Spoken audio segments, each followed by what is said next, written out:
sur chemin Sainte-Foy.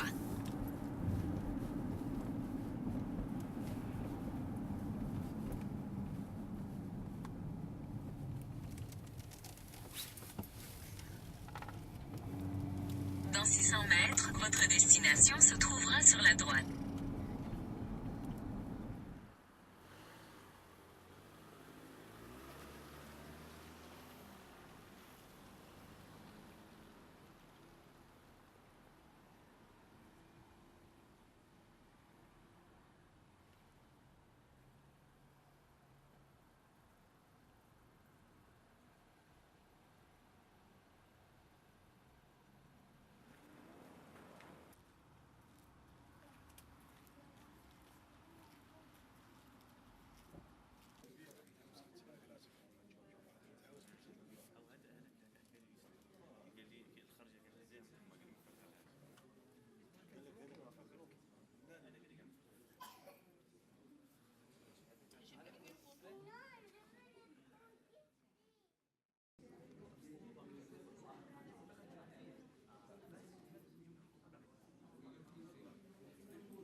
Alors, mon nom est Jean-Yves Campeau. Je suis natif du Québec et je vis à Québec même depuis une vingtaine d'années. Et j'ai été très touché, comme tout le monde, par des incidents qui viennent d'être vécus. Et ça m'a permis de sentir la profondeur des liens et des valeurs qui existaient, que ce soit tant au niveau du monde arabe que des dirigeants actuels, nos dirigeants politiques. Et je tenais à venir aujourd'hui pour intérieurement m'unir à tout ce qui était vécu ici. Et ce qui me frappe, c'est que malgré la souffrance et les peurs dont la pièce est encore habitée en partie, ce que je sens, c'est qu'au-delà de ces peurs, il existe aussi une énergie d'amour et d'acceptation de ce qui était fait et de pardon. Alors, c'est très, très riche. Et c'est pour moi l'occasion de découvrir la richesse que vous avez. Et j'ai vraiment l'intention d'établir un peu plus de liens. Je ne suis pas simplement venu une fois comme ça pour dire c'est fait, mais j'ai vraiment l'intention de... Vous voulez savoir plus? Pas en termes de connaissance, de savoir ce qui s'est passé, mais de connaître les gens. Et dans ce sens-là, oui. C'est ça. Partager avec eux. Merci beaucoup. Voilà, merci. Bismillah ar-Rahman ar-Rahim, mon nom est Boufilja, famille Ben Abdallah, nom de famille. Je suis le cofondateur du Centre culturel islamique. Alhamdulillah, comme vous voyez aujourd'hui, tous nos frères, toutes nos sœurs au sous-sol aussi, elles sont là. Les gens viennent, vont, va qu'à leurs besoins. Salawat ont repris, sauf dans cette salle évidemment où le sang a coulé.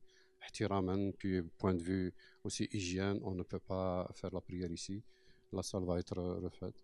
Mais l'essentiel est que nos frères, par ce sursaut collectif qui n'est pas juste à notre niveau, nous, en tant que musulmans, mais au niveau du Québec lui-même, des citoyens québécois, cette réceptivité a fait qu'on a repris confiance. Parce qu'avant, on était, il faut le reconnaître, un peu recroquevillés sur nous-mêmes. On ne voulait pas faire de bruit, parler beaucoup, etc. à cause des événements internationaux. À chaque fois, on nous vise. On fait profil bas, on صلي ونواسيو الأعياد بعضنا بعض. لكن اليوم قال لك non, عندكم الحق, vous êtes des citoyens. Donc vous devez parler, vous devez rejoindre les citoyens québécois, leur dire les choses, mais toujours بهدوء, avec compassion, avec reconnaissance, avec gentillesse, avec pédagogie. Et c'est vers là qu'on va y aller. Et nous sommes très heureux, wallahi l'adim, que les autorités autant fédérales que provinciales, que municipales, hein, le maire, il a été extraordinaire, et les deux premiers ministres ont été vraiment d'une générosité. Ils nous ont dit, on est avec vous, vous allez voir, on va vous supporter, on va reconnaître. Donc le travail qui nous reste, c'est ça, c'est de nous réveiller, c'est d'appeler à ce que change les choses, et les choses doivent changer d'abord au niveau des mots. Hein. On a parlé les mots, le kalam, yani quand on le dit, il faut que les politiciens le mettent à la bonne place pour éviter les amalgames, pour éviter les expressions, pour que l'islamophobie disparaisse et que le mot islamophobe doit être inscrit maintenant. On veut qu'il soit inscrit dans les lois, qu'il ne soit pas juste une expression comme ça. Oh, non, islamophobe, quand quelqu'un est islamophobe, c'est une atteinte à la dignité du musulman et peut être criminalisé. Donc il y a du travail au niveau des lois. Moi, je ne suis pas un juriste, je suis de la communauté, mais on nous a invités, plusieurs ministres, qu'on va s'asseoir, on va discuter et puis on va essayer de trouver un moyen pour que le citoyen québécois soit un citoyen à part entière. Pas de différence entre le nouveau venu et le dernier venu, et l'ancien et le nouveau. Ça, c'est un grand gain. Alors qu'avant, on nous voyait le Québécois de souche, le Québécois de non-souche. On verra. Hein. Je ne suis pas pessimiste, mais on dit, je veux que les paroles qu'on nous a dites, ce sont des paroles qui vont s'exprimer dans l'action.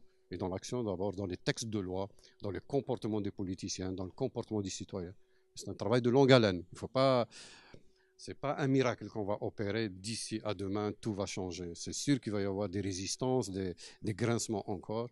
Mais Inch'Allah, avec l'aide d'Allah Ta'ala et de vous tous, vous qui êtes des médias, vous avez un rôle fondamental de transmettre le message et de transmettre le message de vérité. On ne demande que le message de vérité, pas d'amalgame. Prenez les citoyens, écoutez-le, mais ne dites pas lui, il est foncièrement mauvais, donc tout le reste qui de son ethnie ou de son groupe sont mauvais. Faites la part des choses. Et je pense que les médias ont une responsabilité et des comptes à rendre pour le futur, vraiment des comptes à rendre. Parce qu'il y a eu beaucoup de mots qui ont été dits pour l'achat de quoi? Pour l'achat des minutes d'antenne, pour la vente de minutes d'antenne, pour la vente de journaux, pour la vente de YouTube et de tous les outils qui étaient... Ce sont des outils normaux dans notre civilisation. Mais quand on les utilise à mauvais escient, c'est le boomerang qui revient sur qui? Pas sur les médias, parce que les médias s'enrichissent, mais il revient sur la société qui est perdante. Et là, ça fait des divisions et ça fait des... Masha'Allah. Et tout ça, ندعو رب العالمين أن يوفقنا جميعا لما فيه خيرنا وصلاحنا. السلام عليكم ورحمة الله تعالى وبركاته.